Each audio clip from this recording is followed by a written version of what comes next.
a time when you made minimum wage, or sometimes maybe even less? I can remember a story where me and my cousin were cleaning a roof for this old man. He had a bunch of leaves all over the place, and we took 2 full days trying to clean this man's yard and his roof, and he paid us $20 to share. When you figure it all up, we both made $10 in 2 days, and it comes out to like 60 cents an hour, which is pretty crazy. I recently spoke with a local business owner who owns a construction company within our local area, who happens to be my dad. After having a serious conversation with him about the federal minimum wage being raised to $15 an hour, he mentioned to me how it would have a negative effect on his business. He currently pays his helpers $10 an hour and his skilled laborers $15 to $20 an hour. He stated that if the helpers begin to make the same as the skilled laborers, he is worried if his business will be able to afford all that payroll coming out, and he may have to fire a few helper positions. Increasing the federal minimum wage to $15 an hour is a controversial issue in today's society. Today, I will explain to you some of the problems with raising the federal minimum wage to $15 an hour, some possible solutions to help minimum wage workers, why is it important not to raise federal minimum wage to $15 an hour, and some action steps our community can do in support of this stance. Federal minimum wage was first set in place by Congress in 1938 through the Fair Labor Standard Act. This act entitled employees to have a set base hourly pay. It says with this act, employers are not allowed to pay their employees under the minimum wage set by Congress. States also have set base pay. They can be more than the federal minimum wage, the same as the federal minimum wage, but they can never be less. Let's talk of a few problems that are with raising the federal minimum wage.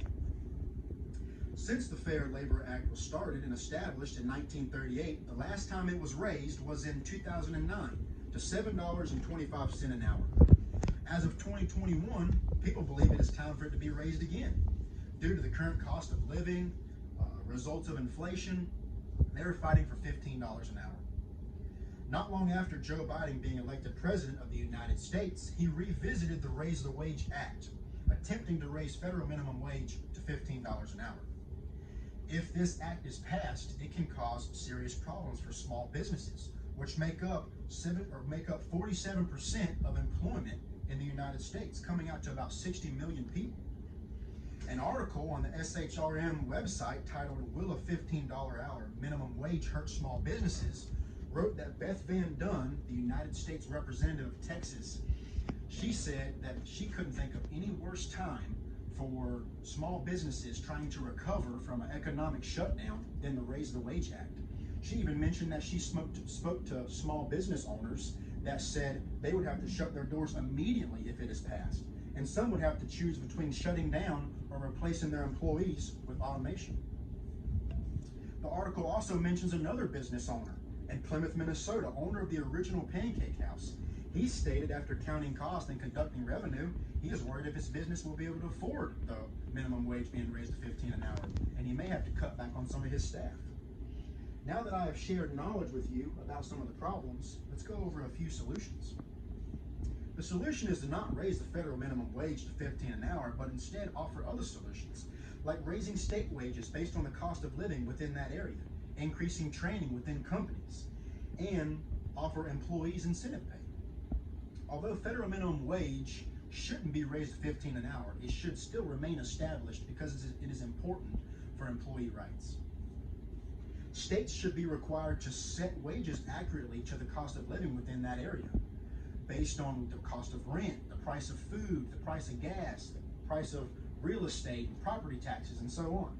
Some states have already taken this step, like Florida and California, who look to raise minimum wage to $15 an hour over the next few years.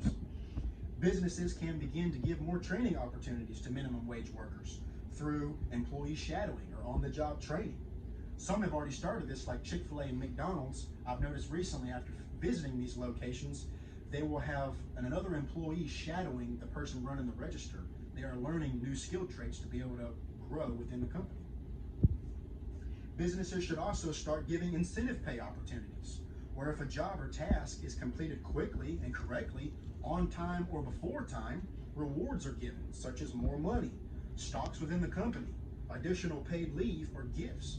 My company that I work for, if we get our job done quickly, sometimes they'll let us go home in a half a day and pay us for a full day. To end this discussion, I will go over my stance on the issue and give some action steps for our community.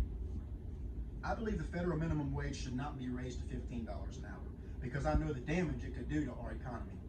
Coming from a family of small business owners, I know that it would hurt their businesses. As previously mentioned, my dad's business, it would have a negative impact on his construction company. SHRM website mentioned a study done by the Congressional Budget Office. It stated that raising the federal minimum wage to $15 an hour will bring 1 million people out of poverty. But the same study also mentions it will cost $1.4 million jobs. An article on the Washington Times titled "The $15 minimum wage will hurt the people it's intended to help" said it could cost up to 2.7 million jobs. So therefore, it's going to bring 1 million out, but it's going to send 2 million down. That's a negative effect. So I believe that if the minimum wage is raised to $15 an hour, it will hurt the people that it's intended to help. Employers will begin to terminate minimum wage positions, no longer need them, because they are helpful, but they're not a necessity. Minimum wage jobs are usually entry-level positions, no experience positions, not intended for long-term employment. They are so little pay because they are starter jobs, always meant to work up from. This is why if these solutions are adopted, it will be a win for everyone. Employees will learn new skills, therefore they'll grow within the company, making more money. Employers will be gaining more skilled workers, therefore helping the company be able to prosper. And small businesses will not be on the verge of shutting down. If these solutions are not adopted, or at least something similar, and the act is passed and federal minimum wage is raised to $15 an hour, it will have a negative impact.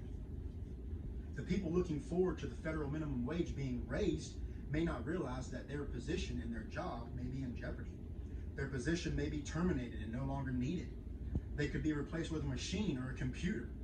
Or the company they work for may simply not be able to afford the rise in payroll and the business may shut down, therefore leaving thousands without jobs.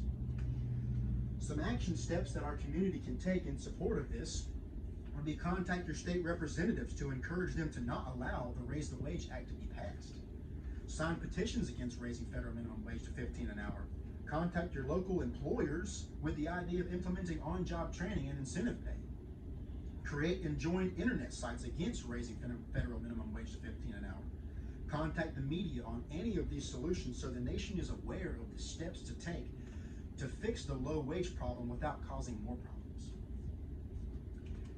Today I expressed the problems with raising federal minimum wage to $15 an hour, some possible solutions to help workers that make minimum wage, and why it is important to not raise federal minimum wage to $15 an hour, and some action steps that our community can take.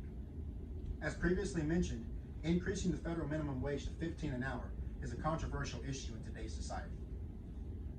CNBC has an article titled "How Raising Minimum Wage to $15 an Hour Could Affect Workers and Small Businesses." That article stated, a federal nationwide mandate to raise the minimum wage to $15 an hour will put us right where we were months ago. American jobs destroyed and small businesses shut down with life savings wasted.